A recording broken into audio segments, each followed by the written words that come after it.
Hi hello friends welcome back to my channel. ಎಲ್ಲರೂ ಹೇಗಿದ್ದೀರಾ? Super ಆಗಿದ್ದೀರಾ ಅಂತ ತಿಳ್ಕೊತೀನಿ. ನಾನು ಕೂಡ ಸೂಪರ್ ಆಗಿದ್ದೀನಿ.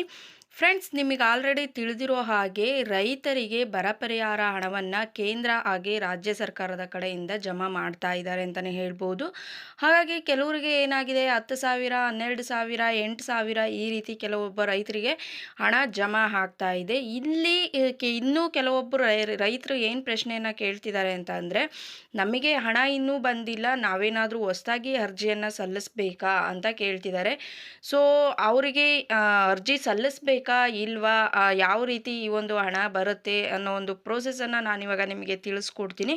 ಮಿಸ್ ಮಾಡ್ದಲೇ ಕೊನೆವರೆಗೂ ಕೂಡ ಈ ಒಂದು ವಿಡಿಯೋವನ್ನು ನೋಡಿ, ಹಾಗೆಯೇ ಆದಷ್ಟು ಈ ಒಂದು ಮಾಹಿತಿಯನ್ನು ಶೇರ್ ಮಾಡಿ ಅಂತ ಹೇಳೋದಕ್ಕೆ ಇಷ್ಟಪಡ್ತೀನಿ.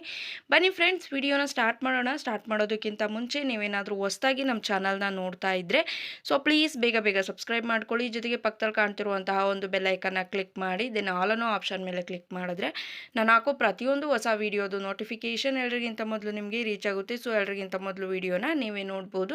ಒಂದು ವೇಳೆ ಫೇಸ್ಬುಕ್ ಪೇಜಲ್ಲಿ ವಿಸಿಟ್ ಮಾಡ್ತಿದ್ರೆ ಸೊ ಅಲ್ಲೂ ಕೂಡ ಫಾಲೋ ಮಾಡಿ, ಲೈಕ್ ಮಾಡಿ, ಕಮೆಂಟ್ ಮಾಡಿ, ಶೇರ್ ಮಾಡಿ, ಜೊತೆಗೆ ಸಪೋರ್ಟ್ ಮಾಡಿ ಅಂತ ಹೇಳೋದಕ್ಕೆ ಇಷ್ಟಪಡ್ತೀನಿ. ಎಸ್ ಫ್ರೆಂಡ್ಸ್, ಈ ಒಂದು ಬರ ಪರಿಹಾರ ಹಣದ ಪ್ರೋಸೆಸನ್ನು ಮೊದಲು ನೋಡೋಣ.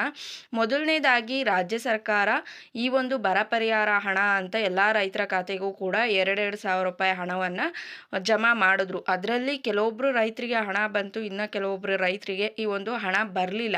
ಸೊ ಅಮೌಂಟ್ ಶಾರ್ಟೇಜ್ ಇರೋದ್ರಿಂದ ಕೇಂದ್ರದವ್ರಿಗೆ ಕೇಳಿದ್ರು, ಬರ ಪರಿಹಾರ ಹಣವನ್ನು ನಾವು ಬಿಡುಗಡೆ ಮಾಡೋದಕ್ಕೆ ಅಮೌಂಟ್ ಕಳಿಸಿ ಅಂತ. ಬಟ್ ಕೇಂದ್ರದವರು ಸ್ವಲ್ಪ ನೆಗ್ಲಿಜೆನ್ಸಿ ತೋರಿಸಿದ್ರಿಂದ ಕಾಂಗ್ರೆಸ್ ಸರ್ಕಾರದವರು ಸ್ಟ್ರೈಕ್ ಮಾಡಿದ್ರು, ಕೋರ್ಟ್ ಮೆಟ್ಲನ್ನು ಹೇರಿದ್ರು. ಅದಾದಮೇಲೆ ಕೋರ್ಟಲ್ಲಿ ತೀರ್ಪು ಬಂದಿದ್ದು ಕೇಂದ್ರ ಸರ್ಕಾರದವರು ಹಣವನ್ನು ಬಿಡುಗಡೆ ಮಾಡಬೇಕು ಅಂತ ಹೇಳಿದ್ರು. ಹಾಗಾಗಿ ಕೇಂದ್ರ ಸರ್ಕಾರದ ಕಡೆಯಿಂದ 3,454 ಕೋಟಿ ಬರ ಪರಿಹಾರ ಹಣವನ್ನು ಬಿಡುಗಡೆ ಮಾಡಿದ್ರು. ಬಟ್ ರಾಜ್ಯ ಸರ್ಕಾರ ಕೇಳಿದ್ದು 18 ಚಿಲ್ಲರೆ ಕೋಟಿ, ಸಮಥಿಂಗ್ 18 ಕೋಟಿ ಚಿಲ್ಲರೆಯನ್ನು ಅವರು ಕೇಳಿದರು. ಬಟ್ ಇಲ್ಲಿ ಬಿಡುಗಡೆ ಆಗಿದ್ದಂಥದ್ದು 3,000 ಚಿಲ್ಲರೆ ಕೋಟಿಯನ್ನು ಕೇಂದ್ರದಿಂದ ಬಿಡುಗಡೆ ಮಾಡಿದ್ರು.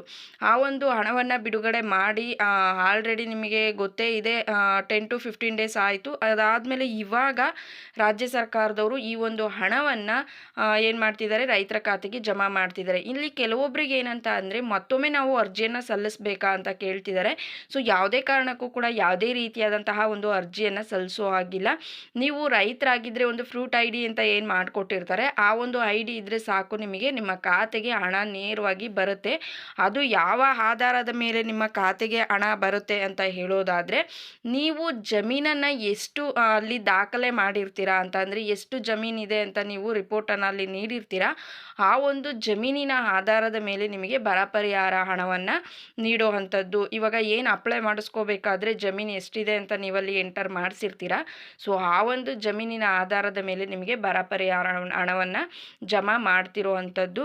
ಸೊ ನಿಮಗೆ ಏನಾದರೂ ಇನ್ನೂ ಕೂಡ ಹಣ ಬಂದಿಲ್ಲ ಅಂತಂದರೆ ತಲೆ ಕೆಡಿಸ್ಕೊಳ್ಳೋದಕ್ಕೆ ಹೋಗಬೇಡಿ. 3 to 4 ಡೇಸಿಂದ ಈ ಒಂದು ಪ್ರೋಸೆಸ್ ಸ್ಟಾರ್ಟ್ ಆಗಿರೋದ್ರಿಂದ ಇನ್ನೂ ಕೂಡ ಟೈಮ್ ಇದೆ. ಸೊ ನಿಮಗೂ ಕೂಡ, ನಿಮ್ಮ ಖಾತೆಗೂ ಕೂಡ ಈ ಒಂದು ಬರ ಪರಿಹಾರ ಹಣ ಬಂದು ಜಮಾ ಆಗುತ್ತೆ. ಸೊ ಮತ್ತೆ ಏನು ಯಾವುದೇ ಕಾರಣಕ್ಕೂ ಕೂಡ ಅರ್ಜಿಯನ್ನು ಸಲ್ಲಿಸೋ ಹಾಗಿಲ್ಲ.